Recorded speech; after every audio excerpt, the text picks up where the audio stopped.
What is up bros? This is Jay back with another video and भाइयों पूरे देश में इस टाइम पे एथेनॉल को लेके काफी बातचीत चल रही है और people from different cities are claiming कि फ्यूल पंप वाले जो लोग हैं वो इस टाइम पे एथेनॉल ब्लेंड के नाम पे स्ट्रेट अप पानी घोल के दे रहे हैं पेट्रोल में, या फिर 80% एथेनॉल है और बस 20% उसमें तेल है। And it does not make sense because the government claims कि इस टाइम पे बस और बस 20% एथेनॉल ब्लेंड किया जा रहा है, उससे ऊपर कुछ भी नहीं। तो I myself don't know what the problem is and ये वीडियो देखते देखते तुम्हारे साथ मैं इस प्रॉब्लम को समझने की कोशिश करूंगा। But these are the videos जो मुझे इंस्टाग्राम पे दिखी इस चीज के ऊपर।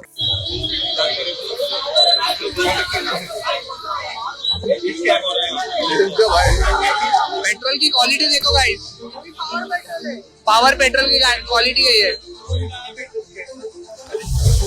So this is what they're claiming कि जो एक्चुअल फ्यूल है, एक्चुअल पेट्रोल है, वो बस इतना सा है ऊपर और बाकी सारा पता नहीं है क्या भरा हुआ है, जिसमें नीचे थोड़ा सा गंदगी भी, थोड़ा डेब्री भी सेटल हो रखा है and nobody knows what that is। पूरा पानी भरा है इसमें, स्पीड पेट्रोल पंप में भरा है, नालासोपारा वेस्ट भारत पेट्रोलियम बंधन के सामने पूरा पानी और बोल रहे E20 है।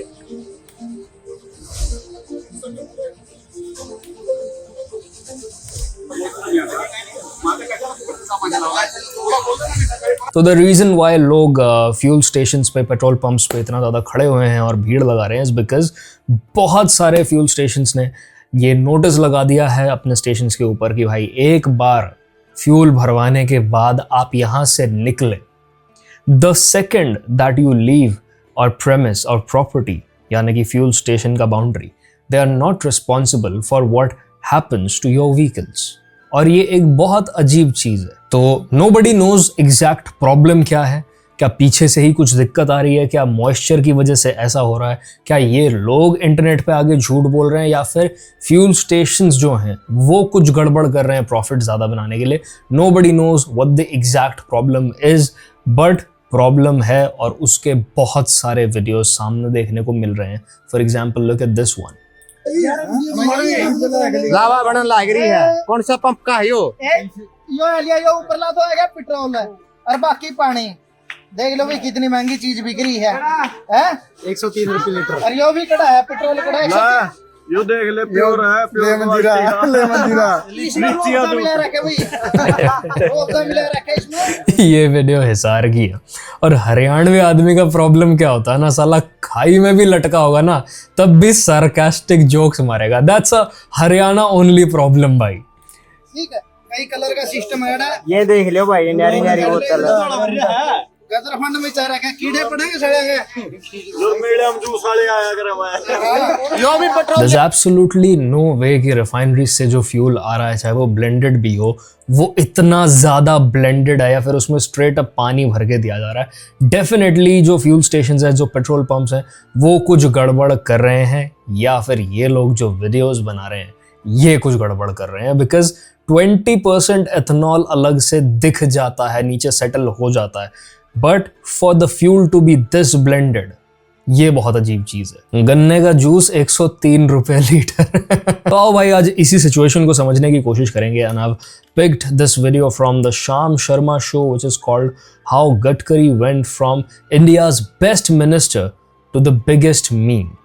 And the reason why I've chosen this video is because मैं इसके बीच के कुछ मिनट देख चुका हूँ and his tone throughout was sincere. He was not disrespecting anyone. And जब ऐसे टॉपिक्स को डिस्कस कर रहा होता है ना, तो भाई पॉलिटिकली करेक्ट रहना बहुत ज़रूरी है। लोग बहुत इमोशनली चार्ज आते हैं और कमेंट्स में बकवास पेल के चले जाते हैं कि भाई तुम नेता को कॉल आउट नहीं कर रहे, तुम सरकार को गाली नहीं बक रहे हो। पर भाई कॉन्सिक्वेंसेस जब उस चीज़ के होंगे ना उस आदमी पे, तो आप लोग सब गायब हो जाओगे। समय रैना के साथ क्या हुआ था, बहुत उसको लोगों ने चने के झाड़ पे चढ़ाया, उसने बाउंड्रीज पुश की अपने शो की, और उस बाउंड्री पुश करने का नतीजा ये हुआ कि 1 साल तक वो इंसान की लेनी देनी होगी। उस टाइम पे जो इतने मिलियन लोग घर पे बैठे हुए शो को रो रहे थे और शो को सपोर्ट कर रहे थे, वो कोई भी फिजिकली सपोर्ट करने पहुंचा कहीं नहीं। तो this is why I have chosen this video. तो अगर आपको कमेंट्स में रोना है तो भरपूर रो, पर मेरी तरफ से कोई भी स्टेटमेंट्स नहीं आने वाले हैं।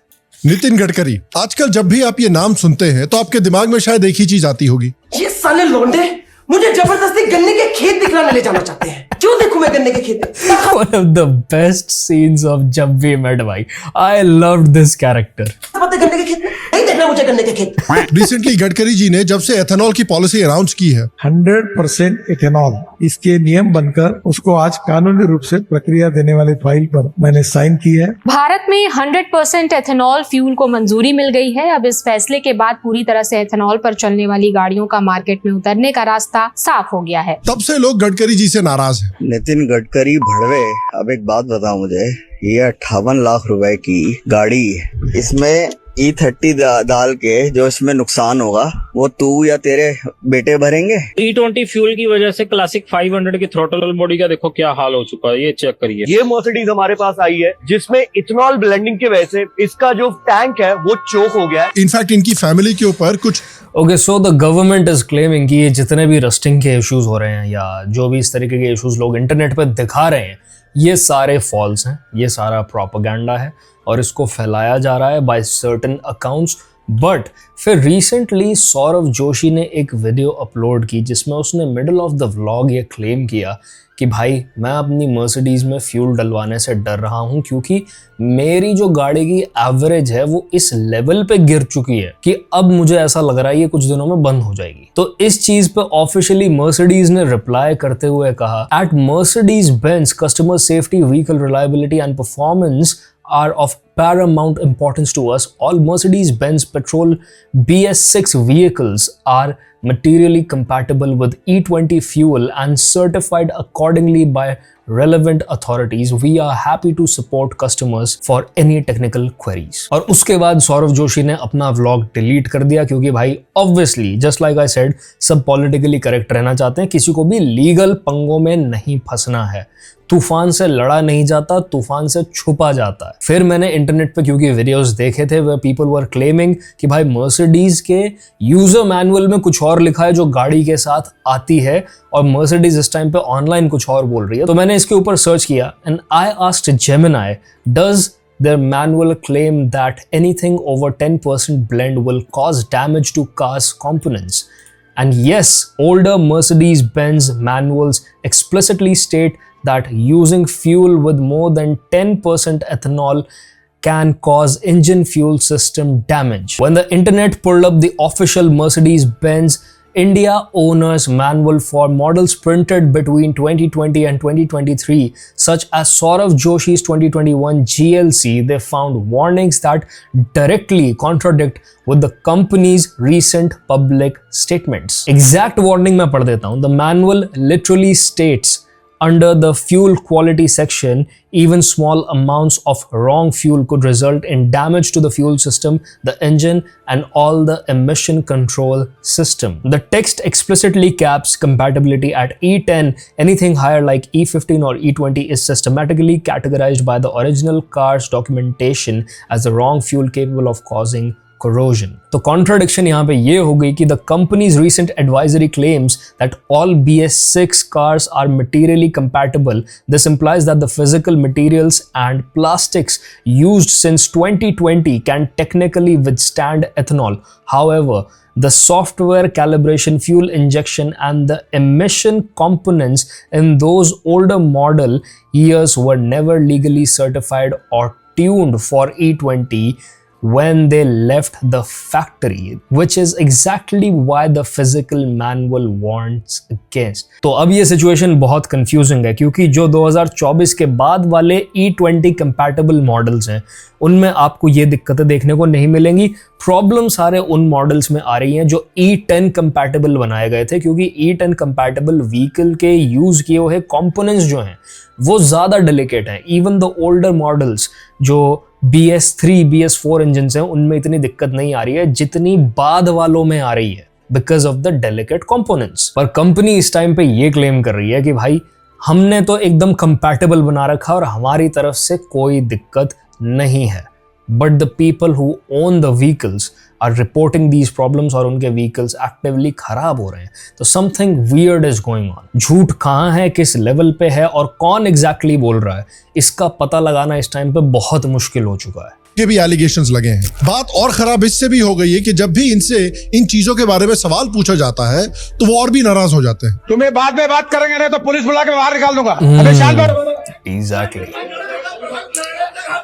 तुमको बाहर नहीं काम तुम्हारा बाद में मैंने बोला ना बात करूंगा करके। ये बातें union roads transport I even saw him saying कि ये जितने भी लोग इस चीज के ऊपर बोल रहे हैं ये सारे एंटी नेशनल है। लाइक आई अंडरस्टैंड कि आप जो करने की कोशिश कर रहे हो वो और कंट्रीज में पहले हो चुका है, जैसे ब्राजील का बार बार एग्जाम्पल दिया जाता है, बट जिस पेस पे आप कर रहे हो वो प्रॉब्लमैटिक है। The companies are not getting enough time to switch their technology to what is compatible with E20 fuels. और मेरे ख्याल से क्योंकि उनको भी वो मॉडल्स जो पुराने उनके ना बिकने पे लॉसेस होते हैं, तो इस टाइम पे सब अपने अपने तरीके से कुछ ना कुछ चालाकियां कर रहे हैं, झूठ बोल रहे हैं, जिससे भाई जनता बेवकूफ बनती रहे। इमेजिन मेरी कंपनी है और मैं एक बहुत महंगी गाड़ी बना रहा हूं और मुझे अचानक से पता चलता है कि भाई इस कंट्री ने तो अचानक से E15 E20 फ्यूल पुश करना शुरू कर दिया बहुत अग्रेसिवली, और मेरा बहुत पैसा लग चुका गाड़ियां बनवाने में। तुम्हें नहीं लगता कि मैं उस गाड़ी को बेचने के लिए कुछ भी करने की कोशिश करूंगा? I know down the line 2-3 साल उसमें दिक्कत आने वाली है, शायद गाड़ी खत्म हो जाए अंदर से पूरी तरीके से, बट आई वोंट केयर भाई, I will still sell it because मेरा भी पैसा लाइन पर लगा हुआ है। तो इंस्टेड कि आप इन प्रॉब्लम्स को ऐसे समझो और एड्रेस करो, आप लोगों को अगर एंटी नेशनली बुला दोगे तो लोग आपका पर्सपेक्टिव नहीं समझ पाएंगे, वो और गुस्सा हो जाएंगे, वो चिड़चिड़ाएंगे, वो सड़कों पे आ जाएंगे। And that's what's happening right now I think.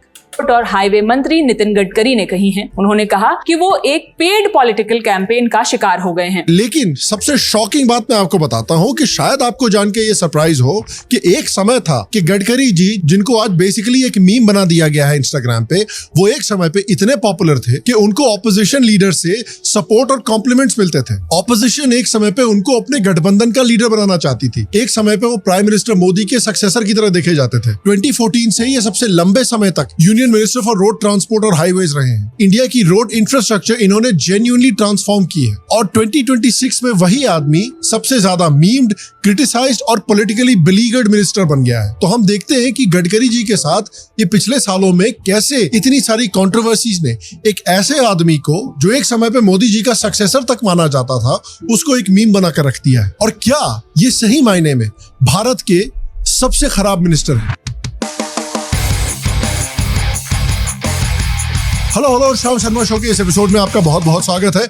मैं हूं सेक्युलरिज्म का टेम्पररी लूला सीईओ श्याम शर्मा और आप सबको एक सेकंड प्रणाम। क्या आप जॉब करते हैं? क्लाउड यूज करने वाले लोग अपने मैनेजर को फाउंडर गूगल जानता पीछे ना, और सबसे उसके लिए है इस सैटरडे और संडे शाम 7 बजे तक भी जाके साथी आगे बढ़ना से घंटन और रिपोर्ट आउट स्किल। इस वीडियो को जो सबसे पहले आगे बढ़ता है वही जी। तो जैसा कि मैंने आपको बताया, नितिन गडकरी उन लीडर्स में से एक हैं जिनको एक समय पे ऑपोजिशन भी प्रेज किया करती थी। कांग्रेस ने इनको प्रेज किया है। भिखारियों को ट्रेन करने वाले अरविंद केजरीवाल, उन्होंने भी इनकी तारीफ की है। सबको चंदा देना पड़ेगा। जो गरीब है 100 रुपया दे, 100 रुपए महीने तो दे ही सकते हैं सब लोग। गडकरी भी मोदी की तरह पॉलिटिक्स ज्वाइन करने के पहले आरएसएस के मेंबर रह चुके हैं। 1989 में member of the Maharashtra legislative assembly बनने का भी उनको मौका मिला था। 1995 से 1999 के टेन्योर में ये महाराष्ट्र के PWD मिनिस्टर भी रहे थे और उस रोल में इन्होंने मुंबई पुणे एक्सप्रेसवे बनाने में एक क्रिटिकल रोल प्ले किया था। सिर्फ अपने 4 साल के टेन्योर में महाराष्ट्र में 98% ऑल वेदर रोड कनेक्टिविटी इन्होंने अचीव की, इंक्लूडिंग ऑलमोस्ट 14,000 रिमोट विलेजेस। और उन्होंने पब्लिक प्राइवेट पार्टनरशिप या build operate transfer model Pioneer किया अपने टेन्योर में, जो बाद में इंडिया की नेशनल हाईवे रेवोल्यूशन का टेम्पलेट बन गया एक तरह से। इसी के साथ इनके टेन्योर में मुंबई में 55 नए फ्लाईओवर्स का कंस्ट्रक्शन भी हुआ है, जिसने मुंबई के ट्रैफिक कंजेस्शन को रिड्यूस करने में काफी बड़ा रोल प्ले किया। इनफैक्ट आप लोग शायद आज इनको एक मीम की तरह देखते हो, लेकिन शॉकिंग बात यह है कि उस समय पर उनके इंफ्रास्ट्रक्चर का ट्रैक रिकॉर्ड इतना इंप्रेसिव था कि उन्होंने उस समय पे प्राइम मिनिस्टर अटल बिहारी वाजपेयी को ब्लूप्रिंट प्रेजेंट किया, जो बाद में जाकर प्रधानमंत्री ग्राम सड़क योजना बन गया। उसके बाद जब 2014 में बीजेपी सेंटर में पावर में आती है, तो गडकरी जी का जो महाराष्ट्र में इतना बढ़िया परफॉर्मेंस रहा था इंफ्रास्ट्रक्चर डेवलपमेंट में, उसको देखते हुए उनको रोड एंड ट्रांसपोर्ट सेक्टर का भार दिया गया। मैं समझ रहा हूँ क्यों कमेंट्स में लोग इतना ज्यादा भड़के हुए हैं। लाइक बहुत सारे लोग लिख रहे हैं कि भाई आपने पैसे ले रखे हैं, आप जानबूझ के इनकी तारीफें कर रहे हो। थोड़ा सा ना हर वीडियो के साथ पेशेंट रहना जरूरी है।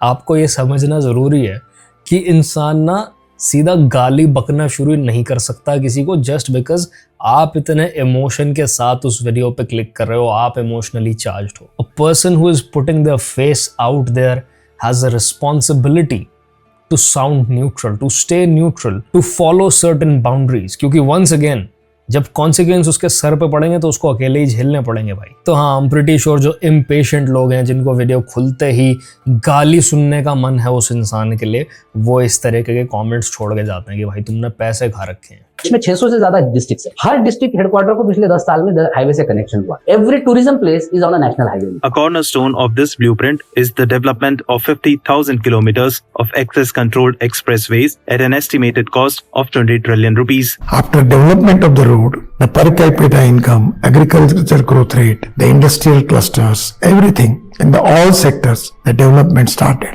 The total length of India's national highways in 2003 was 60,677 kilometers. This figure had more than doubled by 2023, reaching 1,40,679 kilometers. और आते ही उन्होंने सेंट्रली भी रोड और ट्रांसपोर्टेशन के सेक्टर में एक्सेप्शनल काम करना शुरू कर दिया। और उस समय भी परफॉर्मेंस देखिए, उनकी लीडरशिप में नेशनल हाईवेज 2004 के 65,000 किलोमीटर से बढ़ के 2024 में 1.46 लाख किलोमीटर से ज्यादा हो गए। 7 सालों में 91,287 किलोमीटर के नेशनल हाईवेज कंस्ट्रक्ट हुए। हाईवे कंस्ट्रक्शन रेट 2014 के 3 किलोमीटर पर डे से peak of 37 kilometre per day चल रहा था 2021 में। भारतमाला परियोजना के अंदर 22 ग्रीनफील्ड एक्सप्रेस प्रोजेक्ट्स लॉन्च हुए हैं। लॉजिस्टिक्स कॉस्ट जीडीपी के परसेंटेज के रूप में 16% से गिरते हुए सिर्फ 9% पर आ गए हैं इन रोड्स की डेवलपमेंट की वजह से। तो ऐसी परफॉर्मेंस कर रहे थे गडकरी जी 2014 के बाद, जो भाई हमने इंडिया में कभी देखी ही नहीं थी। इंडिया एक ऐसा देश था जहां पर एक पार्टी, कांग्रेस पार्टी 65 ईयर्स तक पावर में थी और 65 साल तक पावर में रहने के बावजूद 40% इंडिया सड़कों पे हग रहा था। इस level I feel like ethanol भी एक बहुत लॉन्ग टर्म स्ट्रैटेजी थी, बट अगर तुम स्टैट्स चेक करोगे तो पोस्ट 2014 एथेनॉल बहुत अग्रेसिवली पुश होना शुरू हो गया था। वो ब्लेंड बाय द टाइम हमने 2020 हिट किया है शायद, वो मेरे ख्याल से 7 to 8% ब्लेंड पे हम आ चुके थे। 21-22 तक the blend was 10%। Post that वो E20 की तरफ बढ़ना शुरू हो गया था।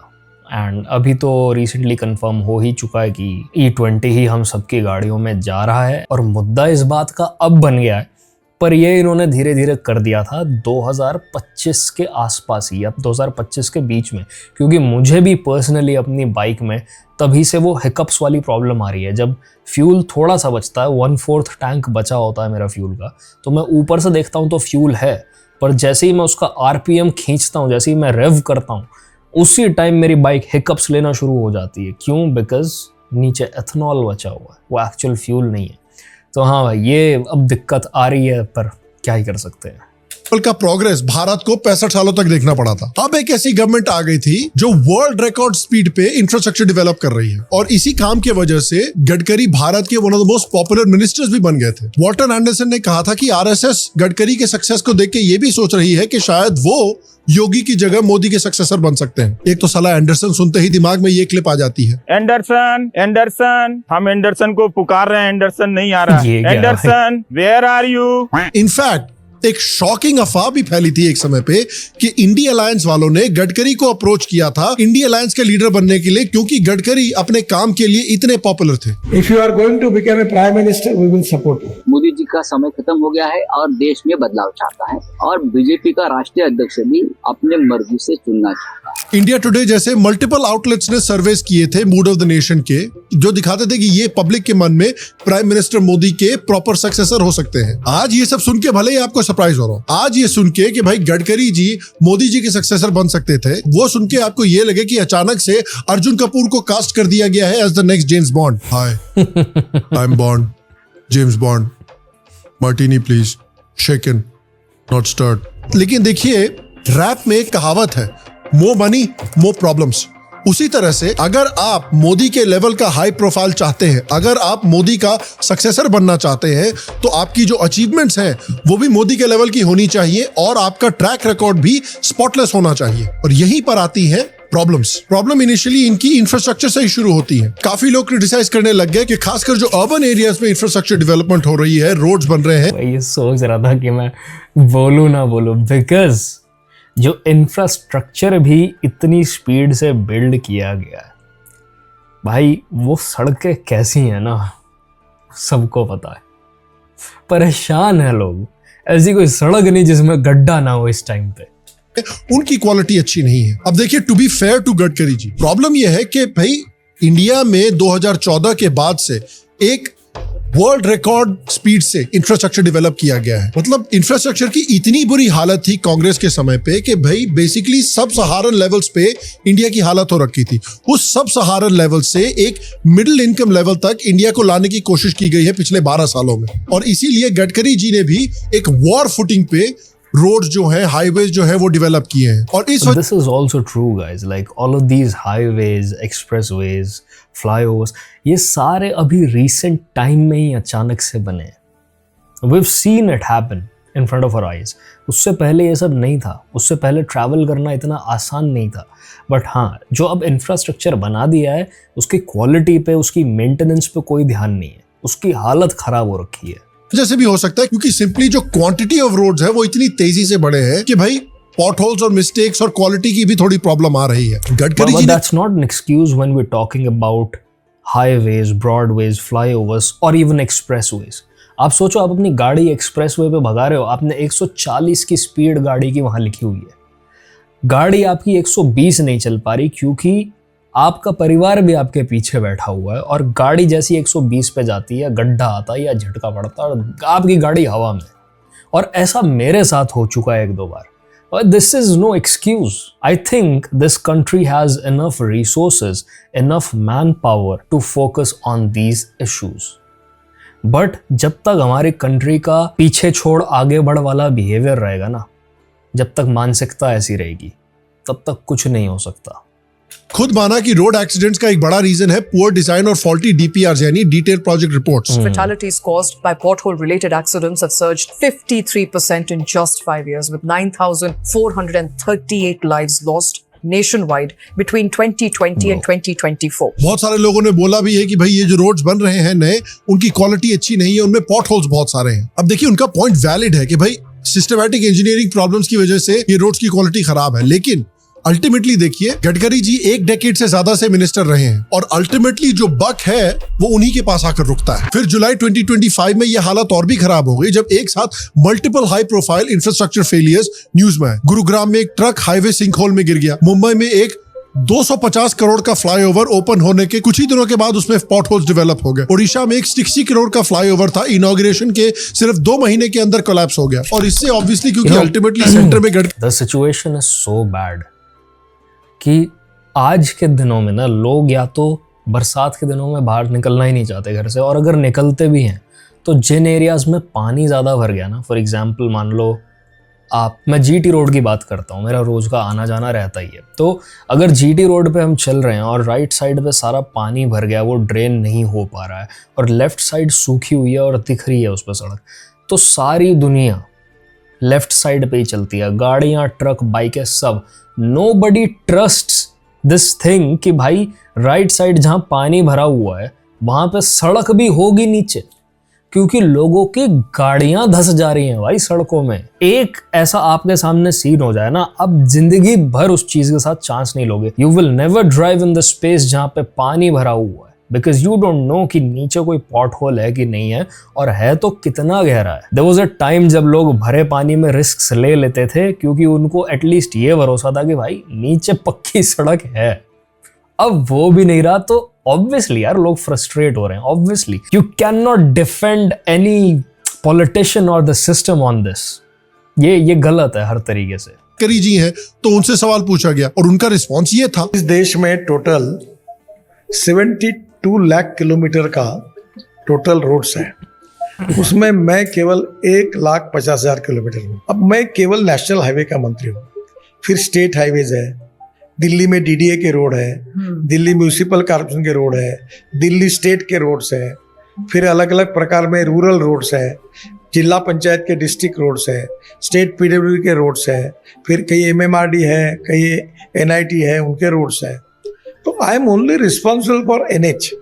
अब प्रॉब्लम होता कहीं भी गड्ढा दिखा के मेरे नाम पे चिपका देते हैं। अब देखिए फैक्चुअली उनकी बात सही है कि भाई उनका जो रीमिट है वो स्पेसिफिक नंबर ऑफ हाईवेज का है। उनकी रीमिट के बाहर अगर हाईवे कोलैप्स हो रहा है तो भाई मेरी गलती क्या है। लेकिन क्या है कि भाई जब भी कहीं देश में कहीं अच्छा हाईवे बनता है, कहीं रोड बनता है, तो उसका क्रेडिट भी लोग गडकरी जी को दे रहे थे और गडकरी जी ये क्रेडिट लेने में परेशान नहीं थे। तो जब कहीं पे गड़बड़ भी होगी तो उसका क्रेडिट भी अनफॉर्चुनेटली उन्हीं को लेना पड़ेगा। लेकिन देखिए जो अल्टीमेटली सबसे बड़ी प्रॉब्लम, मैंने मीम्स देखे जिसके नीचे लोग कमेंट कर रहे थे, मतलब वो नाम बिगाड़ रहे हैं नितिन गडकरी जी का, वो नाम बिगाड़ रहे हैं अलग अलग तरीकों से।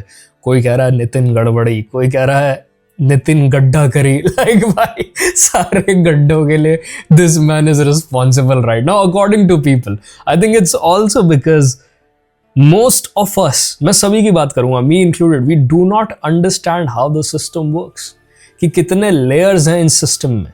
क्योंकि जब हम दिल्ली के किसी स्लम में कोई सड़क में गड्ढे देखते हैं, कीचड़ देखते हैं, नाली की गंदगी भरी हुई देखते हैं, तो हम सीधा सरकार को गाली बकते हैं।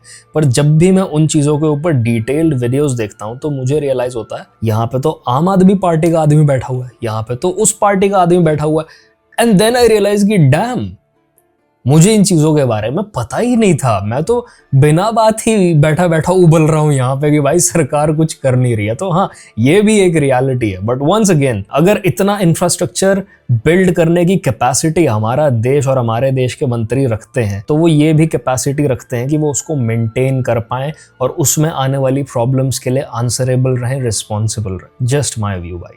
रही है गडकरी जी के लिए उनके पूरे टेन्योर में, वो रही है एथेनॉल ब्लेंडिंग। एथेनॉल ब्लेंडिंग ने गडकरी जी के लिए वही किया है जो रणवीर अलाहाबादिया ने समय रैना के लिए किया है। डियर बाइसेप्स ने। अब देखिए कुछ समय पहले इंडिया के पेट्रोलियम मिनिस्टर हरदीप पुरी ने यह अनाउंस किया था कि इंडिया ने 2030 का जो E20 का गोल है वो 2025 में ही अचीव कर लिया है। इनफैक्ट ये जो एथेनॉल ब्लेंडिंग का इतना बड़ा कंट्रोवर्सी बन गई है, अनफॉर्चुनेटली ये इंडिया की सबसे बड़ी डब्ल्यू होनी चाहिए थी। बिकॉज मैं सबसे पहले आपको बताता हूँ ये एथेनॉल ब्लेंडिंग है क्या, तब आपको शायद समझ में आएगा कि क्यों ये इंडिया का एक सबसे बड़ा डब्ल्यू होना चाहिए था। एथेनॉल ब्लेंडिंग का बेसिकली मतलब है कि जो प्लांट ड्राइव्ड अल्कोहल होता है, जिसको एथेनॉल बोला जाता है, उसको पेट्रोल में मिक्स किया जाता है ताकि इंपोर्टेड क्रूड ऑयल पे किसी देश का डिपेंडेंस कम हो। उसके साथ साथ कार्बन इमिशंस भी कट होते हैं, फार्मर्स के इनकम्स भी बूस्ट होते हैं क्योंकि आप प्लांट डिराइव्ड अल्कोहल यूज कर रहे हैं। इनफैक्ट इंडिया का जो एथेनॉल ब्लेंडिंग का प्रोग्राम है वो आज गडकरी जी ने नहीं डिसाइड किया है। ये प्रोग्राम 2001 में शुरू कर दिया गया था एज अ पायलट प्रोग्राम। 2003 में इसको फॉर्मलाइज भी किया गया था और उसके बाद ये ऑलमोस्ट 10 सालों तक डॉर्मेंट बैठा रहा। फिर 2014 में मोदी गवर्नमेंट के आने के बाद इस प्रोग्राम को फिर से एक्सेलरेट किया गया। जैसे मैंने तुम्हें कहा कि 2014 के बाद एथेनॉल ब्लेंडिंग बहुत अग्रेसिवली पुश की गई, उसके ऊपर काम किया गया। आई थिंक या तो इनकॉम्पिटेंसी कह लो पहले की सरकार की, जिस वजह से ऐसा सिचुएशन क्रिएट हो गया है कि इस वाली सरकार को बहुत अग्रेसिवली इस चीज़ को पुश करना पड़ रहा है। अगर उस टाइम से ग्रेजुअली 3 से 5%, 5 से 7, 7 से 10, 10 से 12 और ऐसे करके हम E20 तक आते, तो अब तक हमारे पास I'm pretty sure E85 compatible, E100 compatible vehicles भी होते हैं। हमारे पास फ्लेक्स फ्यूल्स इंजन्स और व्हीकल्स होते हैं जो ऑलमोस्ट किसी भी फ्यूल पे चल जाते हैं। बट हमारे यहाँ फ्लेक्स फ्यूल इंजन्स और व्हीकल्स एग्जिस्ट नहीं करते। हमारे यहाँ E20 कंपैटिबल इंजन्स ही एग्जिस्ट नहीं करते हैं। लोगों की बाइकें सड़ जा रही हैं भाई अंदर से, और ये लिटरली हो रहा है। I am not making this up. There is a shit ton of videos on Instagram जहाँ पे लोग अपनी सुपर कार, सुपर बाइक्स में तुम्हें पार्ट्स खोल के रस्टिंग दिखा देंगे। इस प्रोग्राम का गोल ये है कि पेट्रोल में increasing percentages of ethanol mix किया जाए जो प्राइमरीली शुगर और फूड ग्रेन्स जैसे राइस और मेज से प्रोड्यूस होती है। तो गवर्नमेंट ने अपने एथेनॉल ब्लेंडिंग के टारगेट्स को काफी early meet. That's also one of the things जिसके ऊपर मैं रिसर्च करता हूँ, मुझे पता चला कि हमारे यहाँ जो एथेनॉल बन रहा है वो शुगर केन प्लस ग्रेन्स के मिक्स से बन रहा है। वेयरएज ब्राजील, जिसका एग्जाम्पल बार बार दिया जाता है एथेनॉल के नाम पे, वहाँ पे जो एथेनॉल मिलता है वो प्योर शुगर केन से बनता है और वो ज़्यादा एफिशिएंट होता है from what we are getting in the market. इस एथेनॉल ब्लेंडिंग के साथ प्रॉब्लम एक नहीं है, प्रॉब्लम कई सारी हैं। जो पुराने प्रोमिसेस थे जिसमें ये बोला गया था कि फ्यूल कॉस्ट्स इतने ज़्यादा कम हो जाएंगे एथेनॉल आने के बाद, वो सब भी लोगों को होते नहीं दिख रहा है।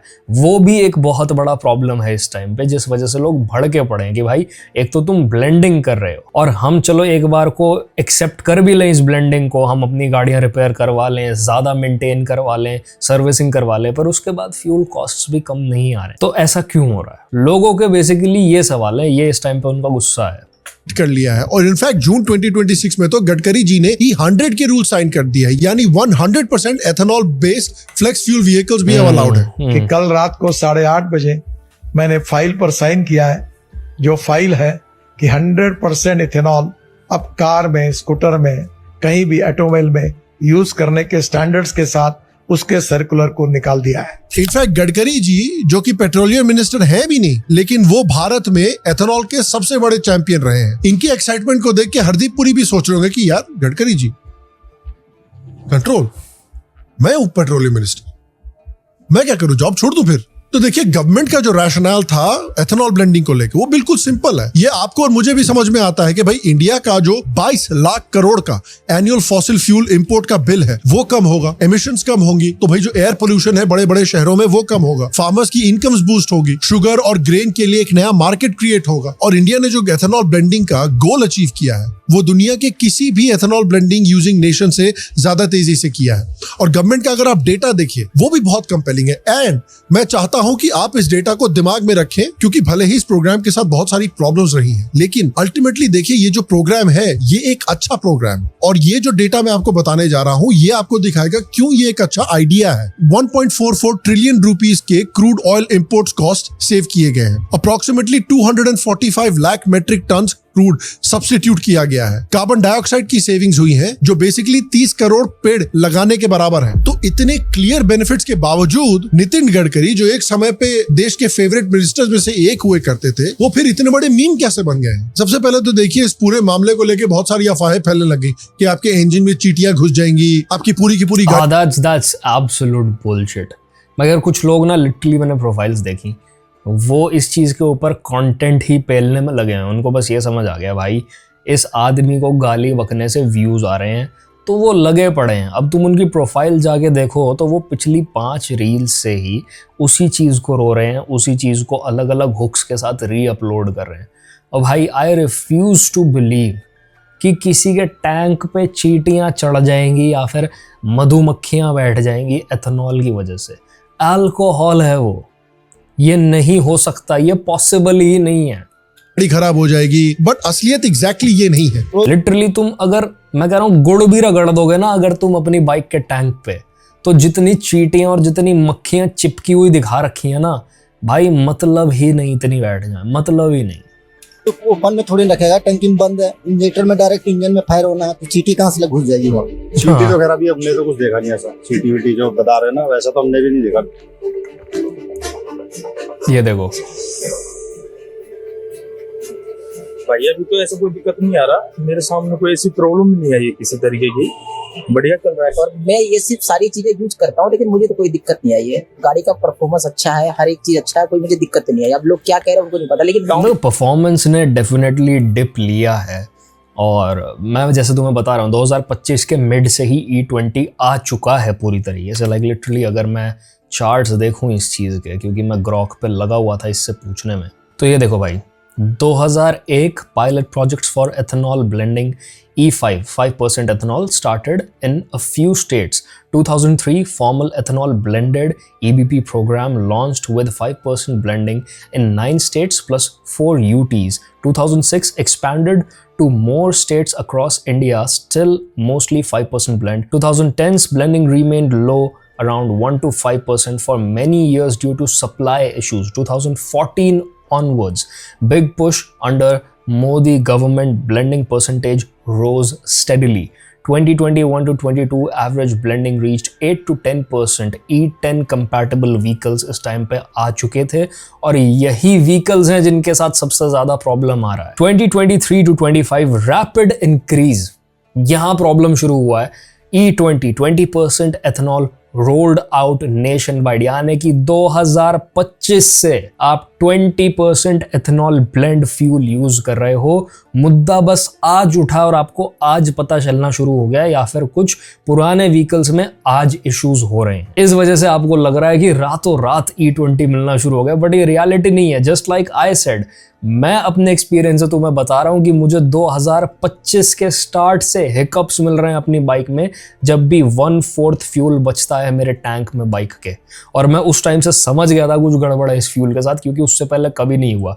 मैंने हमेशा कोशिश की है कि मैं X95 X100 भरवाऊं जहां पे भी मिल जाए, पर हर जगह मिलता नहीं है। और जहां तक मैं जानता हूं X95 में भी ज्यादा ब्लेंडिंग है, 20% 15% ब्लेंडिंग है। April 2025 onwards, E20 became the standard default petrol at most pumps across India, effectively mandatory, replacing lower brands. From my experience, मेरी बाइक 2016 RS 200 है, ठीक है, 2016 मॉडल। उसके फ्यूल टैंक के ऊपर कोई मक्खियां नहीं बैठ रही, कोई चींटियां नहीं है, रस्टिंग नहीं है। परफॉर्मेंस में प्रॉब्लम आती है जब फ्यूल कम रह जाता है, बट सो फार ऐसा कोई प्रॉब्लम नहीं है जिसकी वजह से मैं तुम्हें कहूं कि बाइक अंदर से बर्बाद होनी शुरू हो गई है। तो just like I said, internet पे कुछ बहुत अजीब चल रहा है, कुछ तो बिल्कुल ही इस ट्रेंड को मिल्क करने लग गए हैं और लगातार इसी का कंटेंट बना रहे हैं, और कुछ प्योरली डिफेंड करने की कोशिश कर रहे हैं इस टाइम पे सरकार को, जो कि वंस अगेन बहुत ज्यादा फिशी है। पर्सनली जब इसके ऊपर मैंने रिसर्च किया कि भाई ऐसा क्यों हो रहा है कि लोग कंप्लेन कर रहे हैं पर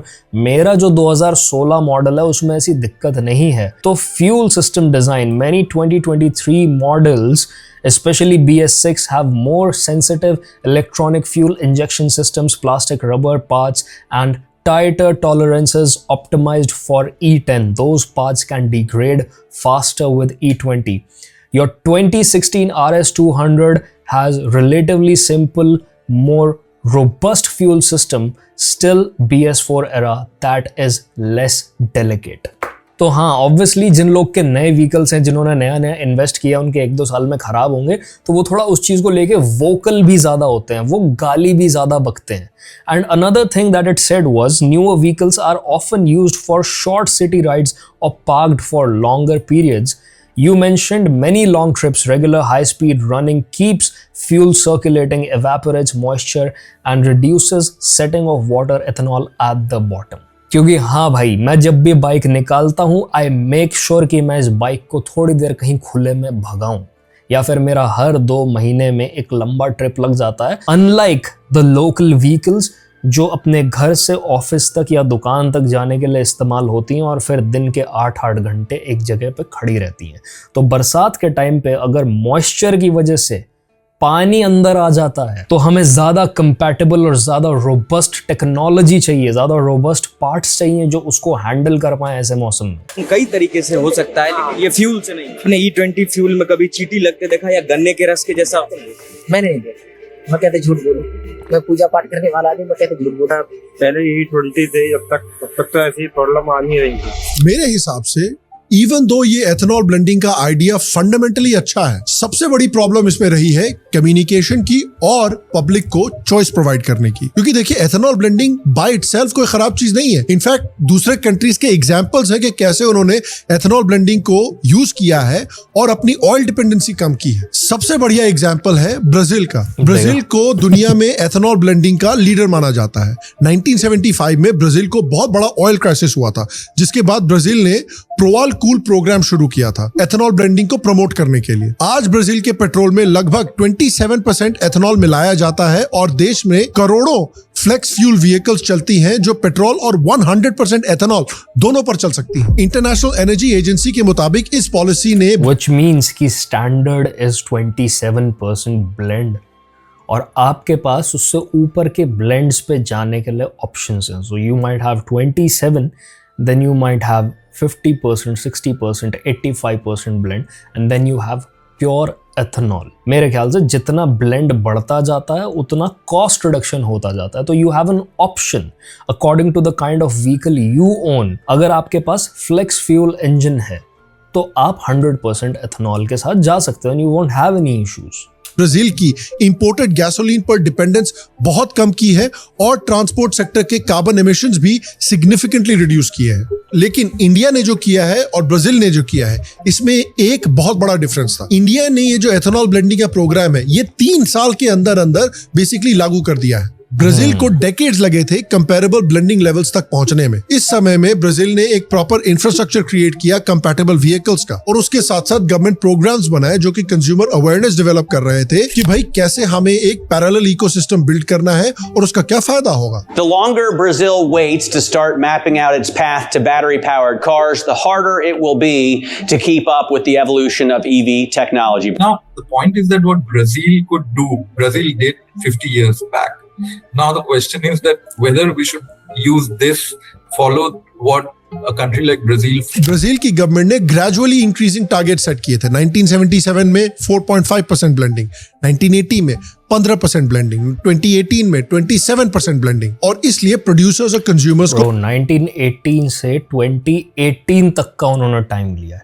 मेरे ख्याल से अगर हमारी कंट्री 10 साल का भी टाइम ले लेती ना, लेट्स से 2030 तक हम E20 या E35 तक भी पहुंच जाते, तो भी बहुत स्मूथ ट्रांजिशन हो जाता इनटू एथेनॉल कंपैटिबल व्हीकल्स। मैं तुम्हें बता रहा हूँ, कहीं ना कहीं ये गड़बड़ हुई है कि कंपनीज ने ये सोचा कि भाई हम तो बर्बाद हो जाएंगे, ये जो हमने इंजन्स बना दिए, कंपोनेंट्स बना दिए, we know this is not compatible but we have to lie about them being compatible, because if we don't तो ये व्हीकल्स बिकेंगे नहीं, करोड़ों का नुकसान। तो कैसे भी करके इनको बेचो, आगे से कंपैटिबल बनाना शुरू कर देंगे। I think this is what happened around 2022-23, इसीलिए उन्हीं व्हीकल्स में सबसे ज्यादा दिक्कत आ रही है। जस्ट माय कंस्पिरेसी थ्योरी भाई, मैं कंस्पिरेसी थ्योरिस्ट बन जाता हूँ ये वीडियोस देखते हुए। अडेप्ट करने का थोड़ा टाइम भी मिला था। इंडिया ने ये मल्टी डेकेड ट्रांजिशन सिर्फ 3 से 4 सालों में कंप्रेस करके अचीव किया है, जो कि honestly if you think about it कमाल का अचीवमेंट है। बट प्रॉब्लम ये रही है कि भाई लोगों को ये प्रॉपर्ली कम्युनिकेट नहीं कर पाए, ये बात लोगों को प्रॉपर्ली क्या बेनिफिट्स होंगे ये नहीं कम्युनिकेट कर पाए। उसके साथ साथ जो व्हीकल फ्लीट है वो इतने कम सालों में कैचअप नहीं कर पाया। प्रॉब्लम ये है कि पिछले 15 सालों में अप्रोक्सीमेटली 80% व्हीकल्स जो हैं वो E5 या E10 पेट्रोल के लिए डिजाइन की गई थी। इंडिया ने हर एक पेट्रोल पंप में E20 लागू कर दिया है। E20 कंपैटिबल व्हीकल्स जो हैं वो अप्रैल 2023 से ही ऑफिशियली सेल पर आई हैं। मतलब करोड़ों ऐसी गाड़ियां और 2 व्हीलर्स हैं जिनको अचानक ऐसा फ्यूल दिया जा रहा है जिसमें उनके इंजन्स के लिए 2 से 4 गुना ज्यादा एथेनॉल था। और पंप में देखा वो जो मैंने तुम्हें पूरा सौरव जोशी वाला केस बताया था, मैं बता रहा हूँ भाई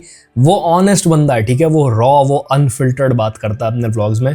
उसको ना बिना बात ही उसकी लंका लगा दी, वो गलत बात नहीं कर रहा था। I am pretty sure company के एंड पे कुछ गड़बड़ है, आई एम प्रिटी श्योर, क्योंकि ये कॉन्ट्रडिक्शन, ये कोई कोइंसिडेंस नहीं है कि आपके यूजर मैनुअल में तो E10 से ऊपर कुछ भी ये लिखा हुआ है कि आपका इंजन खत्म हो जाएगा, और अगर हो गया तो हम रिस्पॉन्सिबल नहीं है। और फिर आप एक स्टेटमेंट दे रहे हो कि हमारे सारे BS6 इंजन जो हैं they are fully compatible with E20 fuel, और उनमें किसी भी तरीके की इशू ऐसे नहीं आने वाले। आई वंडर, अनफॉर्चुनेटली कोई अल्टरनेटिव्स ही मौजूद नहीं है। उसको कंपेयर कीजिए कि ब्राजील और अमेरिका में क्या होता है। अमेरिका में पंप्स क्लियरली लेबल्ड होते हैं कि भाई ये E10 है, E15 है, E85 है। ब्राजील में फ्लेक्स फ्यूल व्हीकल्स वाले कंज्यूमर्स हर पंप पर चूज कर सकते हैं कि भाई हमको हाइड्रेटेड एथेनॉल चाहिए E100 या फिर रेगुलर पेट्रोल चाहिए।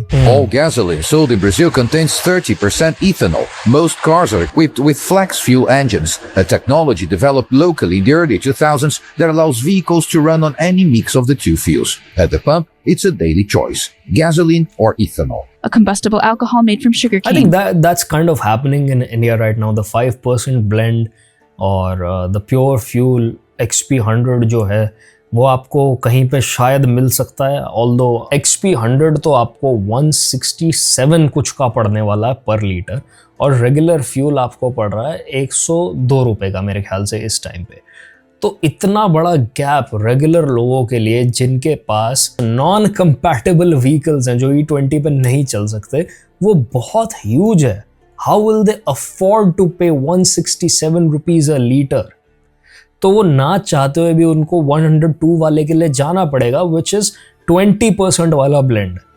एंड क्योंकि वो 20% वाले ब्लेंड के साथ उनके व्हीकल्स कंपैटिबल नहीं है, तो व्हीकल खत्म। I really think there's an overlap with something that happened a while ago. सरकार चाह रही थी कि जितने भी पुराने व्हीकल्स हैं ना, डीजल वाले जो 10 साल पुराने व्हीकल्स हैं और पेट्रोल वाले जो 15 साल से ऊपर वाले व्हीकल्स हैं, वो सारे स्क्रैप कर दिए जाएं, वो ख़त्म कर दिए जाएं, क्योंकि उनका एमिशन ज़रूरत से ज़्यादा होता है, वो पॉल्यूट बहुत ज़्यादा करते हैं एयर को।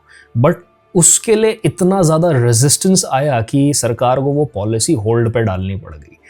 अब अगर आप ऐसा फ्यूल लगातार पुश करते हो मार्केट में, जिसकी वजह से ऑटोमेटिकली इतने पुराने व्हीकल्स खत्म हो जाएंगे, मतलब उनके बचने के चांसेस ही नहीं है, कितने दिन रिपेयर्स करवा लोगे आप। तो now the people will be forced to switch to the newer vehicles with newer technology which is compliant with E20 और E30 और E35 that you planning to introduce in the market.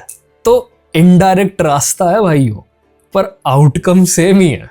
I am telling you, मैं conspiracy theories में पड़ जाता हूँ भाई, मैं बस कह रहा हूँ क्रेजी कोइंसिडेंस, बस मैं इतना कह रहा हूँ।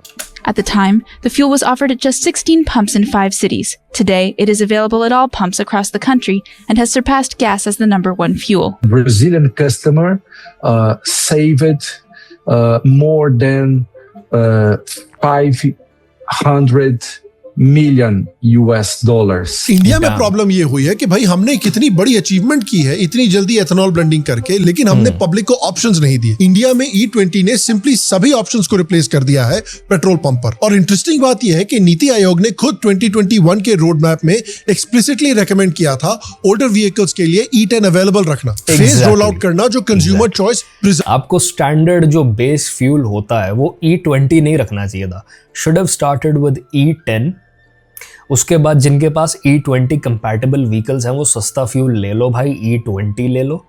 एंड फिर जिनके पास आने वाले वक्त में फ्लेक्स फ्यूल व्हीकल्स आ जाते हैं, वो साला कुछ भी भरवाओ, 8500 कुछ भी भरवाते रहो, क्योंकि आपका इंजन और उसके कंपोनेंट्स उस चीज़ को सपोर्ट करते हैं, तो आपको प्रॉब्लम नहीं आएगी। That should have been the strategy. But once again 10 साल 15 साल पुराने व्हीकल्स, I'm just saying भाई, I'm just saying crazy coincidence है भाई, मैं बस कह रहा हूँ। सर्व करें, लेकिन इन recommendations को पूरी तरह से implement नहीं किया गया है। See, a big development coming in for sugar companies, as we are getting from our sources, like the government is going. Literally, तुम्हें क्या लगता है, इतने सारे लोग जो सरकार के साथ काम कर रहे होते हैं, इतने सारे experts जो इन पॉलिसीज को बनाते हैं, इनको साइन करते हैं, इनको पास करते हैं, किसी के दिमाग में भी वो बात नहीं आई होगी जो तुम्हारे और मेरे में आ रही है। मतलब 4 लोग बैठे हुए यूट्यूबर्स जो मीम्स पे हंसते हैं सारा टाइम, वो ये सोच पा रहे हैं। तो जिन लोग का काम है सोचना, उन्होंने नहीं सोचा होगा, पर शायद उन्होंने जानबूझ के उस चीज़ को स्किप किया है, उसको थोड़ा अनदेखा किया उसको। तो ये किस रीजन से, वो तो वही जाने जिन्होंने किया भाई, मैं उसके ऊपर कमेंट्स नहीं करूंगा। To hold a very crucial meeting on ethanol blending roadmap. Total ethanol production capacity in the country has crossed over 910 crore liters. As per the data released by Department of Food and Public Distribution, a grain-based ethanol production capacity in the country has reached to 307 crore liters. उसके साथ साथ कुछ consumers हैं जो ये कह रहे हैं कि भाई अपनी गाड़ियों में जो E20 के लिए सेटअप नहीं है, उसमें हम अगर E20 फ्यूल डाल रहे हैं तो उससे माइलेज ड्रॉप हो रहा है, इंजन डैमेज हो रहा है। सुनो में दिक्कत, जो अंदर इंजन में उसमें दिक्कत आएगी। अगर थोड़ा सा भी उसमें कहीं पानी का कंटेक्ट आ जाएगा ना, और वैसे भी रखे तो वो फिर पानी बन जाएगा। पेट्रोल का आया है जब से, तो ये है मेरा 2-3 बार तो पलक खराब हो चुका है। अगर 85 जो है ना नॉर्मल गाड़ियों में नहीं डलेगा, उसके लिए अभी जो नई गाड़ी आएगी ना उनके लिए पिकअप ले रहे हैं तो पिकअप लेता नहीं है, छोड़ता है, मिसमैच होता है, फिर इधर से लेता है। पेट्रोल भी महंगा है, माइलेज भी। एग्जैक्ट सेम चीज मेरे साथ हो रही है, एग्जैक्ट सेम चीज मेरे व्हीकल के साथ हो रही है, but not on a full tank, never on a full tank. Pickup मिले और क्या फायदा उसे, CNG ले, गाड़ी 10 साल में खराब हो रही होने दे। The move is aimed at reducing crude oil imports and promoting cleaner fuels. But on the ground, the policy is raising fresh concerns among owners of older vehicles. अब देखिए, इसका कोई पीयर रिव्यूड क्लियर डेटा हमारे पास मौजूद नहीं है। ये थोड़ा और फर्दर स्टडी करने पर ही हमको पता चलेगा कि एक्चुअली कितना डैमेज हो रहा है, एक्चुअली कितना माइलेज का लॉस हो रहा है। होल्ड ऑन, मैं तुम्हें कुछ दिखाता हूँ। मेरा सबसे पहला सर्च पता है क्या था, क्योंकि ये जब मैंने चीज़ पढ़ी ना तो मैं थोड़ा सा सरप्राइज हो गया कि यार ऐसा कैसा जवाब दे दिया सरकार ने। तो भाई ऐसे ही उड़ती हुई एक रील आई मेरे पास इंस्टाग्राम पे, जिसमें ये बताया हुआ था कि ARAI ने जो इन डेप्थ डिटेल्ड रिसर्च है E20 पे और उससे होने वाले डैमेज पे व्हीकल्स पे, होती है कि नहीं होती है, वो प्रेजेंट करने से मना कर दिया। जब लोगों ने RTI फाइल किया तो उन्होंने वो RTI एप्लीकेशंस के जवाब में ये बोल दिया कि भाई ऐसा है कि ये है कॉन्फिडेंशियल इंफॉर्मेशन, हम आपको नहीं दे सकते। तो मैंने उसको कंफर्म किया, मैंने कहा डिड ARAI से E20 रिसर्च इज कॉन्फिडेंशियल? तो ग्रॉक ने कहा है yes that's correct.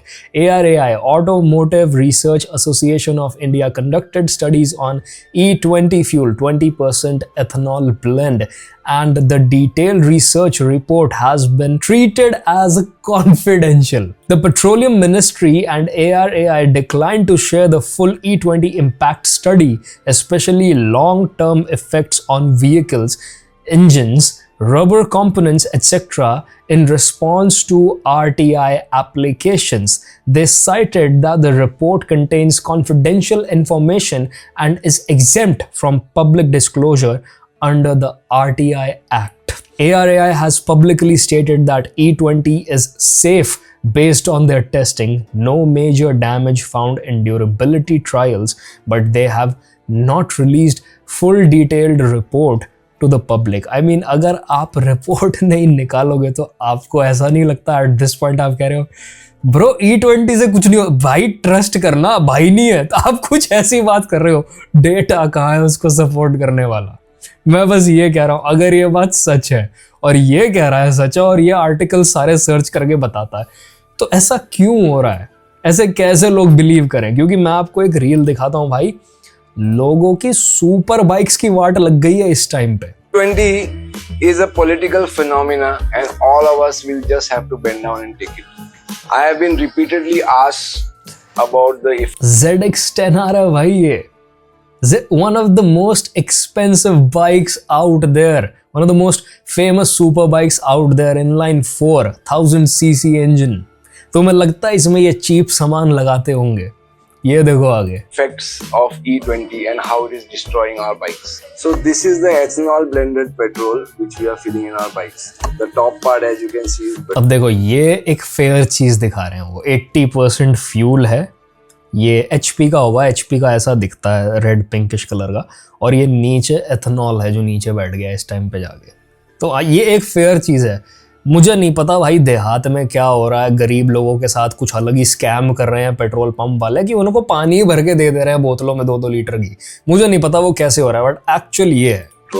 and the bottom part is ethanol, and this is what is destroying our bike. Rubber parts that come into contact with the E20 fuel are susceptible to cracking. This rubber, the O-rings on the injectors like so, this and this O-ring, they will crack like this. Now why do you think detailed studies को confidential बोल दिया गया? क्योंकि लोग तो ये दिखा रहे हैं भाई कि हमारा तो प्लास्टिक खराब हो रहा है, हमारे रबर्स फट रहे हैं, टूट रहे हैं, रस्टिंग हो रही है। भाई लोग तो ये दिखा रहे हैं। तो अगर आप ऐसे डेटा नहीं रिलीज करोगे तो ऑब्वियसली लोगों को शक पड़ेगा ना, may be this is an exceptional case, may be he has an older model of the bike और अब इनको E20 की वजह से दिक्कत आ रही है। बट अगर ये एक्सेप्शन है और इन जनरल ये प्रॉब्लम नहीं होने वाली है, release the detailed studies, don't label it as confidential. There are 4 more injectors here, so that makes a total of 8 on these bikes. So there is 16 O-rings. The fuel pump which has many O-rings swimming in E20 will be the first one to go. The rubber boots at the bottom of your throttle body and the fuel lines are also susceptible to damage. If you are serious about your bike maintenance, you need to get all these things checked more frequently than you did before E20. मैंने अपने mechanic को ये reel दिखा के बोल दिया ना भाई ऐसे करके बाइक खोल ली है, वो कहेगा ये आदमी ही AI है, ये हो ही नहीं सकता। ये पर्टिकुलर भाई साहब इतने परेशान है ना कि भाई इनकी मैंने अगली वीडियो देखी और ये ना एक कुछ सामान सा बना के बैठे हुए कि कैसे एथेनॉल को फ्यूल में से अलग करना है, कुछ अपना ही बना के बैठे हैं ये जुगाड़ फनल वाला। तो ये लगे हैं भाई अपना फ्यूल अलग करने में जिससे इनकी बाइक चलती रहे। भाई ये तो हाल हो गए सुपर बाइक्स के। कहाँ हम सपने देख रहे थे कि भाई पैसा कमाएंगे एक दिन हम भी लेंगे, मतलब ही नहीं भाई ऐसी बाइक की मेंटेनेंस नॉर्मल बंदा अफोर्ड कर पाए। एक और देख लो E20 फ्यूल साइड इफेक्ट्स। तो guys this is my Ninja 1000 and इसमें आप ये नोटिस देख सकते। Another 1000cc bike, a super bike, inline 4 engine, premium parts use होते हैं इनमें। तो भाई तो ये देख लो यहाँ पे important, use 95+ octane gasoline only, ठीक है। तो भाई अब गैसोलीन ब्लेंड नॉट एथेनॉल, ठीक है। वो कह रहा है मैं इसमें हमेशा 95 ही डलाता हूँ पंप से भाई, जिसको एक्स्ट्रा प्रीमियम और 95 बोलते हैं। बट अभी रिसेंटली पता है क्या हुआ है, जब से ये पंगा होना स्टार्ट हुआ है किस चीज़ का, इथेनॉल का। भाई मैं आपको दिखाता हूँ हो क्या रहा है इथेनॉल से। पहले तो भाई ये हो रहा है बहुत ज़्यादा जाम, ये देख रहे हो आप। डैम। पहली चीज़ यहाँ पे हो रही है बहुत तगड़ी रस्टिंग। तो गाइस फाइनली ये खुल गया है और अंदर भाई रस्टिंग देखो कितनी ही ज़्यादा रस्टिंग हो गई है इसमें। सो व्हाट्स क्रेजी इज कि मेरी बाइक के साथ मैंने खोल के जब मैंने ये देखी तो मैंने खोल के मैं भागा अपनी बाइक की तरफ। मैंने कहा भाई मेरा भी कहीं बाइक का नाश तो नहीं हो गया, क्योंकि मैं बहुत टाइम तक भाई कई बार केयर नहीं करता अपनी बाइक की। वो बेचारी खड़ी रहती है, मैं उसको पेलता हूँ जिम तक और उसको वापस लाके खड़ा कर देता हूँ। बट समहाउ अब तक मेरी बाइक के साथ ये नहीं हुआ है, ऐसी कोई दिक्कत नहीं आई। I don't know why this is happening to people. भाई देख रहे हो, तो भाई ये सारे साइड इफेक्ट अब बाइक में आने स्टार्ट हो गए जो कि पहले कभी नहीं थे। तो देख लो अंदर भी कुछ ऐसा ही अंदर मंजर दिख रहा है, ऑरेंज अंदर हो रहा है टैंक में। तो भाई क्या फ़ायदा यार, सीरियस। अब देखो ये बाइक इनके पास सालों से होगी, ठीक है, और मैंने तुम्हें ये दिखा दिया है कि एथेनॉल जो है वो सरकार ने 20% ब्लेंड 2025 अप्रैल से ही कर दिया था। तो आज अचानक से ये सब सरफेस क्यों हो रहा है? आज अचानक से 2-3 हफ्ते में ही ये सब क्यों इंटरनेट पे आ रहा है और इनकी बाइक्स में रस्ट वगैरह हो रहा है? मतलब मुझे ये बात थोड़ी सी खड़क रही है। मैं ये नहीं कह रहा ये लोग झूठ कह रहे हैं भाई, इस इंसान ने अपना पैसा लगाया हुआ है और बहुत ज़्यादा लगाया हुआ है। लाइक औकात नहीं होती लोगों की इस बाइक को छूने भर की भी। पर स्टिल ये चीज़ बहुत वियर्ड है कि इतने टाइम से कोई दिक्कत नहीं थी और सीधा आगे 2026 जुलाई में सारी दुनिया एक्टिव हो गई है ये बोलने के लिए कि भाई इससे दिक्कत आ रही है। अब दो चीज़ें हो सकती हैं, या तो शायद कुछ गड़बड़ है, या फिर जो मेरा सस्पिशन है वो ये है कि पिछले 1 साल और चंद महीनों से वो गड़बड़ होनी चालू हो गई थी।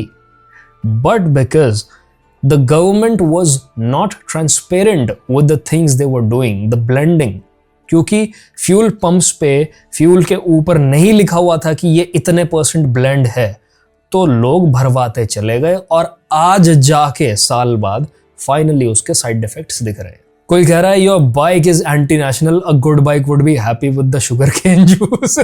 लगता है भाइयों मेरी बाइक भी एंटी नेशनल है, साली को मैं घर से बाहर फेंक दूंगा। ये अभी तक मोर और लेस एनेक्डोटल डेटा है, लेकिन फिर भी इस प्रॉब्लम को एक्नॉलेज करना जरूरी है कि मिलियंस ऑफ इंडियंस के पास प्री 2023 व्हीकल्स हैं जो 20% एथेनॉल ब्लेंडिंग के लिए डिजाइन की गई थी। उसके साथ साथ इनफैक्ट ऑटो मेकर्स ने खुद ये रिकॉग्नाइज किया है कि E20 कंपैटिबल इंजन बनाने के लिए उन्हें रबर इलास्टोमीटर्स और प्लास्टिक जैसे नए मटेरियल की नीड है। तो प्रॉब्लम ये है कि इतनी जल्दी इसको डेवलप, अगर ये कह रहे हैं कि इनको बनाने की नीड है, तो फिर एट द सेम टाइम ये कैसे कह सकते हैं कि E20 कंपैटिबल व्हीकल्स हम बना चुके हैं? दो चीज़ें ऐड अप नहीं होती ना।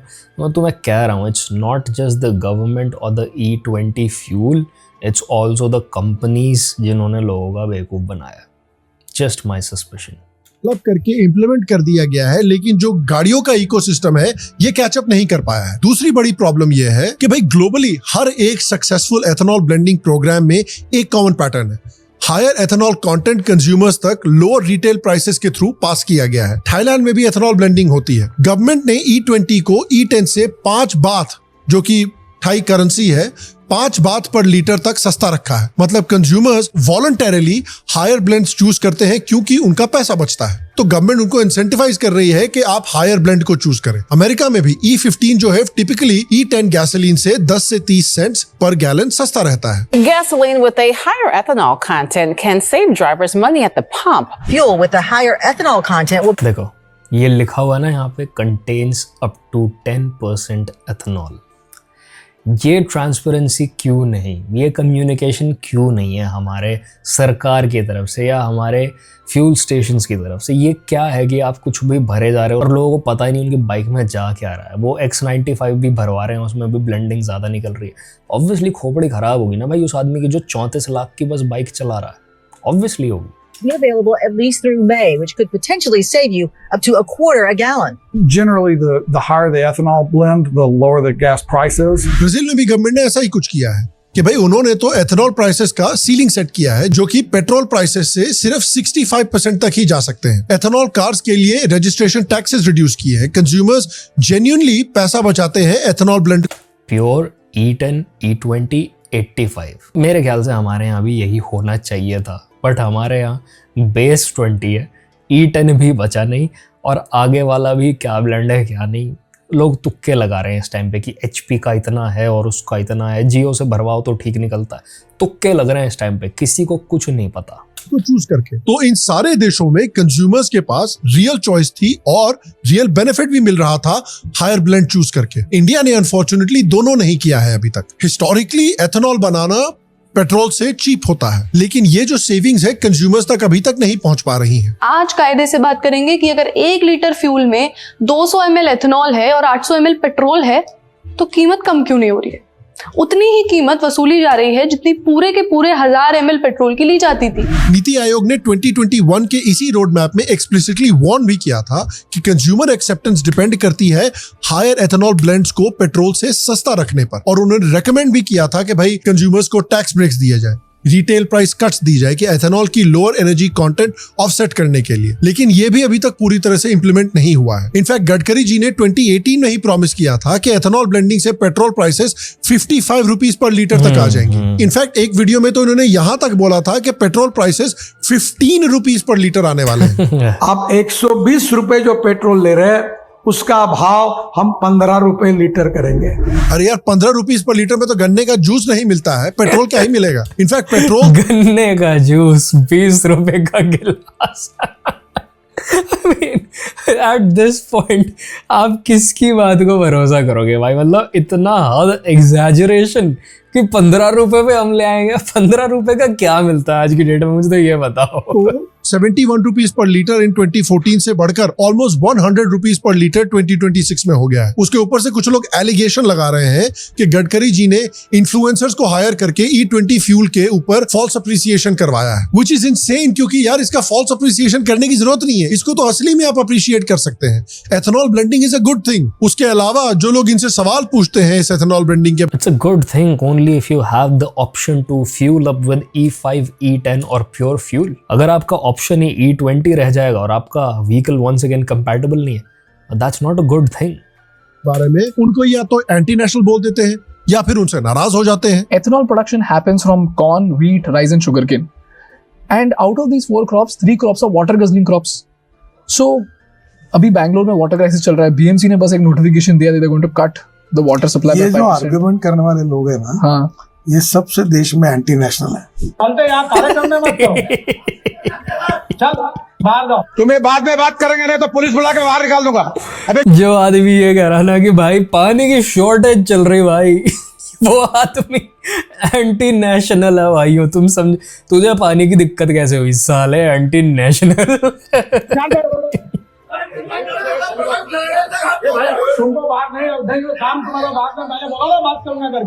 ये बातें यूनियन रोड्स ट्रांसपोर्ट और हाईवे मंत्री नितिन गडकरी ने कही हैं। उन्होंने कहा कि वो एक पेड पॉलिटिकल कैंपेन का शिकार हो गए हैं। तो ये चीज भी हेल्प नहीं कर रही है और उनकी पॉपुलैरिटी को हर्ट कर रही है। ये करने के बजाय कि भाई आप थोड़ा समय लें, आप एक बड़ा कैंपेन चलाएं जिसमें कि पूरे देश में हर एक न्यूज़पेपर में ऐड जाए, आप पूरी पब्लिक को बताएं कि भाई ये जो एथेनॉल ब्लेंडिंग है इसके कितने फायदे हैं। आप दूसरे देशों का एग्जांपल दे, चाहे अमेरिका हो, चाहे ब्राजील हो, चाहे थाईलैंड हो, कि कैसे इन देशों में एथेनॉल ब्लेंडिंग से हम कॉस्ट सेविंग्स कर रहे हैं, हम नेशनल सिक्योरिटी अपनी प्रोटेक्ट कर रहे हैं, हम कार्बन एमिशंस जो है, पोल्यूशन जो है, उन सब चीजों को भी कम कर रहे हैं। ये सब करने के बजाय आप उल्टा लोगों पे नाराज हो रहे हो, आप उनको एंटी नेशनल बोल रहे हो, तो ऑब्वियसली लोग आपसे परेशान हो जाएंगे यार। आप इमेजिन कीजिए कि आप अपने बेटे को बोलते हैं कि बेटा दांत ब्रश कर लो। आपका बेटा आपसे पूछता है कि पापा दांत ब्रश करने से क्या होता है, तो उसको समझाने के बजाय कि भाई दांत ब्रश करने से आपके दांत हमेशा अच्छे रहेंगे, आपके एंटी नेशनल आई है।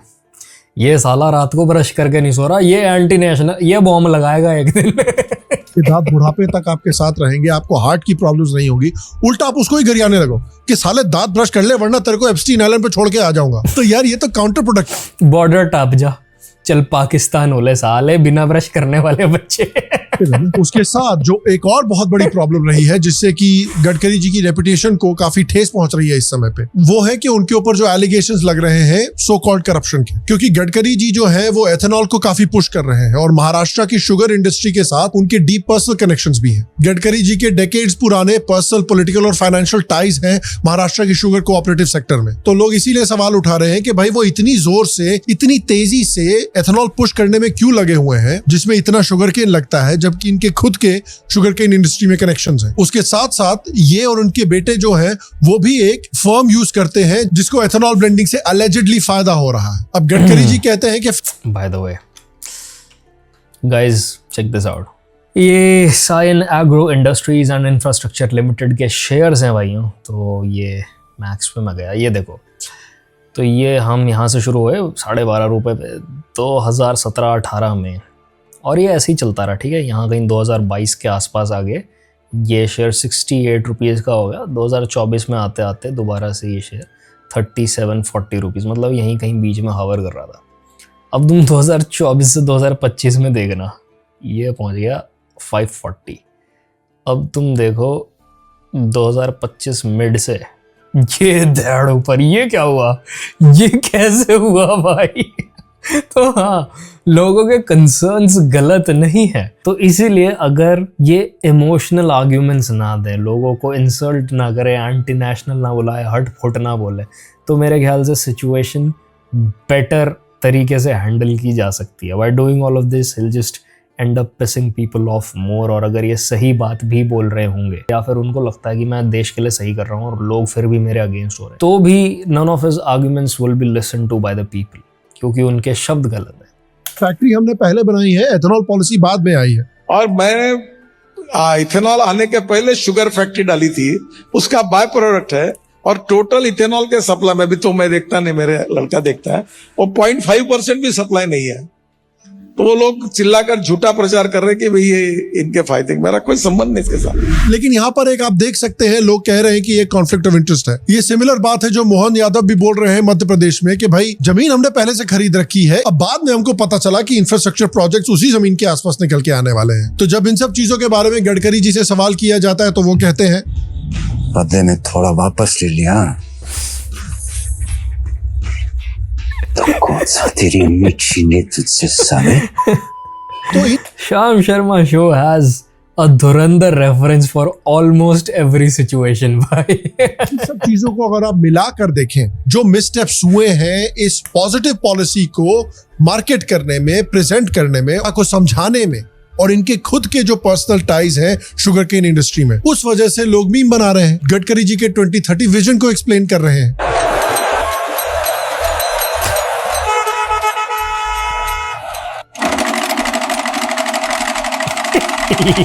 पेट्रोल छोड़ो, गन्ना भरो। देखिए, अब आपको गुड़ खरीदने की जरूरत नहीं है, आपकी गाड़ी के कार्बोरेटर में गुड़ तैयार हो रहा है। देखो देखो, गुड़ बरस रहा है, बहुत मीठा है, पकड़ो पकड़ो। पक्का गन्ने का जूस ही है ना, पेट्रोल डाल के तो नहीं चला रहा है? सच बोल रहा हूँ साहब। हाँ साहब, जूस है। नहीं, अभी भी यकीन नहीं हो रहा। ठीक है, अब जा। लोग बता रहे हैं कि गडकरी जी की फैमिली को क्या फायदा हो सकता है। I mean, अगर आपके पास गन्ने की फैक्ट्री या मतलब कोई भी प्लांट है, लगाने का पैसा हो, और आपको पता हो कि ऑलरेडी सरकार धीरे धीरे से वो ब्लेंड पुश कर रही है, और इसके लिए ना, इस पर्टिकुलर बिजनेस के लिए, काम के लिए अपॉर्चुनिटी बढ़ती चली जाएगी, दरवाजे खुलते ही चले जाएंगे, तो ऑब्वियसली वो चीज़ आप कई साल पहले प्लान कर लोगे ना। तो सेइंग कि हमने तो पहले ही लगा दी थी और ब्लेंडिंग अब हुई है इज़ नॉट वेरी कन्विंसिंग, जब सबको पता है कि 2014 से ही वो ब्लेंड बहुत अग्रेसिवली पुश करना शुरू कर दिया था सरकार ने। लोग कह रहे हैं कि अगर इस एथेनॉल पॉलिसी के बाद बाइक कॉन्शियस हो गई तो उनका सबसे पहला सेंटेंस क्या होगा? ये साले लौंडे मुझे जबरदस्ती गन्ने के खेत दिखलाने ले जाना चाहते हैं। क्यों देखूं मैं गन्ने के खेत में? गोटेड सीन था भाई, ये गोटेड सीन। क्या खास बात है गन्ने के खेत में? नहीं देखना मुझे गन्ने के खेत। मत देखो यार, बिल्कुल मना कर दो तुम उन लोगों को, मत देखो। तुम टेंशन मत लो, सब ठीक हो जाएगा। ओके। सोर्सेस के अकॉर्डिंग नितिन गडकरी ने व्हीकल्स के लिए नया मॉडल भी देखा है। खैर उनको इंजन के अंदर गन्ने के जूस वाला डिजाइन पसंद नहीं आया। लोग कह रहे हैं कि आप पेट्रोल पंप पे जाके जूस पी पाएंगे।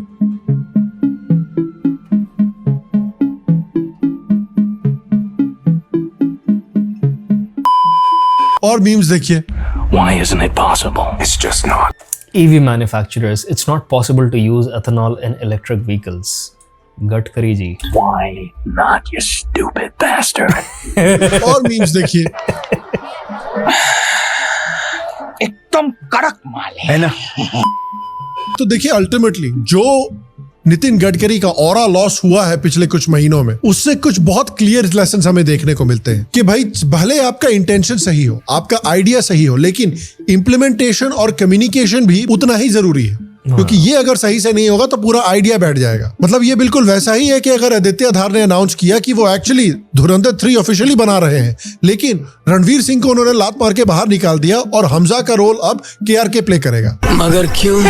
तो नो मैटर कि आपका प्लान कितना फैंटास्टिक हो, कम्युनिकेशन और इम्पोर्टेंट उतना ही जरूरी है। बीजेपी तो फिर धुरंधर 3 नहीं, वो देशद्रोही 2 मानी जाएगी। की अगर आप हिस्ट्री देखें तो हिस्टोरिकली उनकी एक मेजर प्रॉब्लम रही है लेजिटिमेटली अच्छे प्रोग्राम्स को प्रॉपर्ली कम्युनिकेट नहीं कर पाना। क्योंकि एथेनॉल ब्लेंडिंग का ये जो आइडिया है फंडामेंटली अच्छा है। जो मैंने आपको नंबर्स इस वीडियो में दिखाए थे पहले, और मैंने आपको कहा था उन नंबर्स को याद रखें।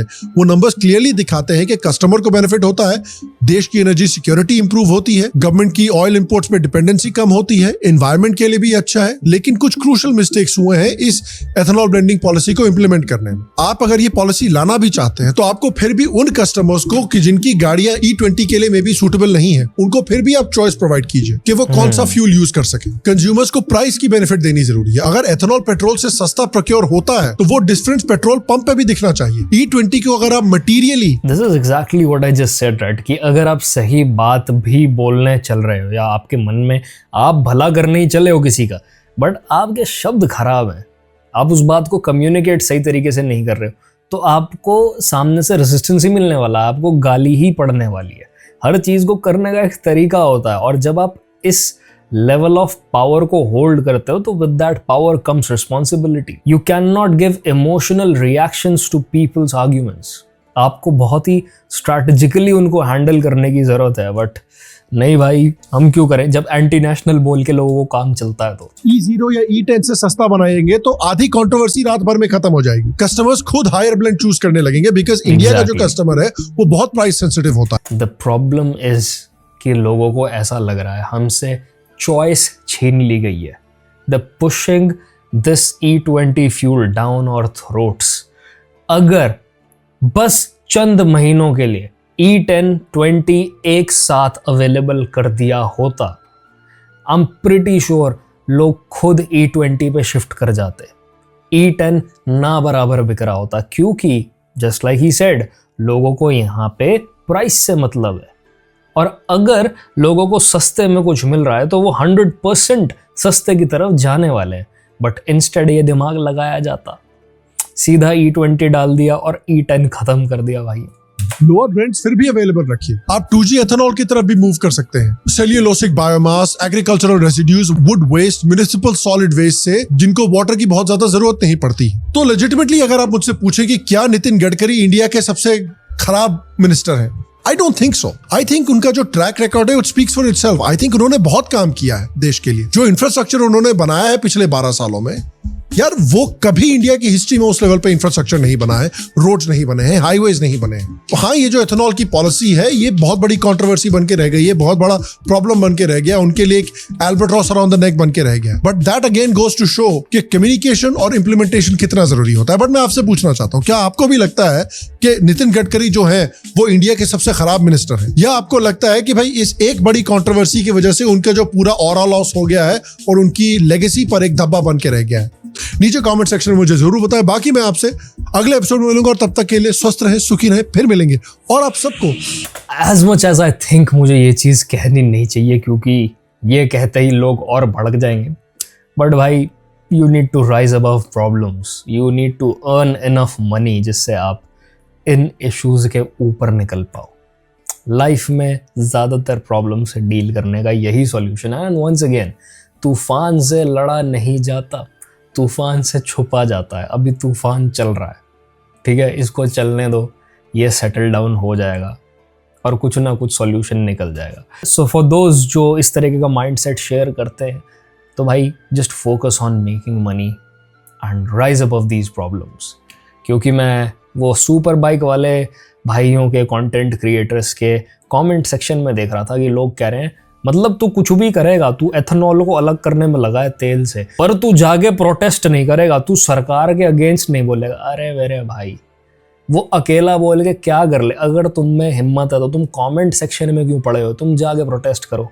बैठे हैं कुछ कॉमेडियंस अभी जंतर मंतर पे, पर नहीं, बकैती फैलनी है कमेंट्स में। और मैं तुम्हें बता देता हूँ, जो इंसान का दिमाग पैसा कमाने में होता है ना, वो एक बार को कंप्लेन जरूर करेगा एक माइनर इनकन्वीनियंस के लिए, बट क्योंकि सॉल्यूशन सीख करना उसके दिमाग का डिफॉल्ट सेटिंग है, तो वो जल्दी से जल्दी ये सोचेगा कि भाई मैं कैसे अपना पैसा बढ़ाऊं और कैसे इस प्रॉब्लम को बस मेरे लिए ख़त्म करूं, बाकी दुनिया गई भाड़ में। तो भाई जिसको ये बात समझ आती है वो समझ जाएगा कि इन कॉन्वर्सेशंस में पढ़ के और ज़्यादा क्रांतिकारी बन के कोई फ़ायदा है नहीं। जो चल रहा है वो चलेगा ही, तुम बस अपना पैसा बढ़ा लो। And I will see you brothers in the next one. Peace.